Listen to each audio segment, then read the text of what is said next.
xaflad si weyn loo soo agaasimay laguna maamuusay taageeridda madaxda xisbiga wadani ayaa waxaa lagu qabtay magaalada Leiden ee wadanka Holland. Munaasabadan ayaa waxaa soo qaban qaabiyay madaxda xisbiga wadani laanta Holland, sidoo kale waxaa ka soo qayb galay culimo diin, siyaasiyiin, waxgarad ka kala yimid gobolada dalka iyo waliba madax ka socotay xisbiga wadani faraciisa wadanka Belgiumka.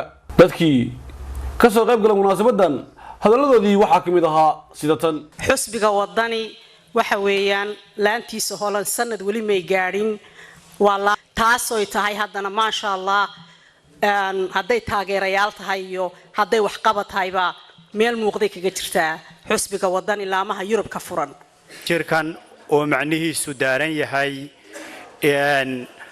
caleema saarkii madaxweyne iyo madaxweyne ku xigeen. horta maanta waxaynu isugu nimidnay in aynu ku taageerno go'aankii ka soo baxay golaha dhexe ee xisbiga wadani. halkan waxaynu isugu nimid in aynu golihii dhexe ee koobaad ee xisbiga wadani uu qabsaday madaxdii lagu doortay in aynu u dirno hambalyo iyo bogaadin oo aynu hawada u marino. marka hore waxaan soo dhaweynayaa dhammaan taageerayaasha xisbiga wadani.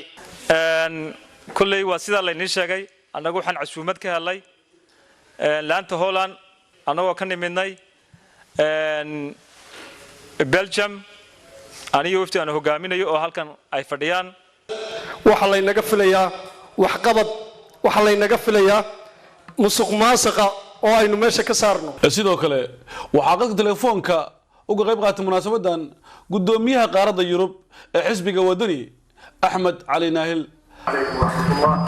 عملية كثيرة مرشح مدحوينة في محمد علي وعبدي يوفقوا قامني عاون حفلة مسجدنا حفلة وكسر فيها كرواني ثم قالت حفلة ما صعدتها دور ما صعدتها أنا يوفي شذي عملية إننا عملية حفلة صعدتين. وحن حقا عملية وقدر يا حسب وطني وجوهرية مدن عبد الرحمن عرو هي مدحوينة كحيان كمستقبل كا. وحكوا السلام يا دمان رجي دمر xafladda ay nooga soo qayb galeen aad bay u mahadsan yihiin. marka hore waxaan ku xigsiinayaa qolada nooga soo qayb gashay Belgium iyagana waan ku xigsiinayaa aad bay iyaguna u mahadsan yihiin.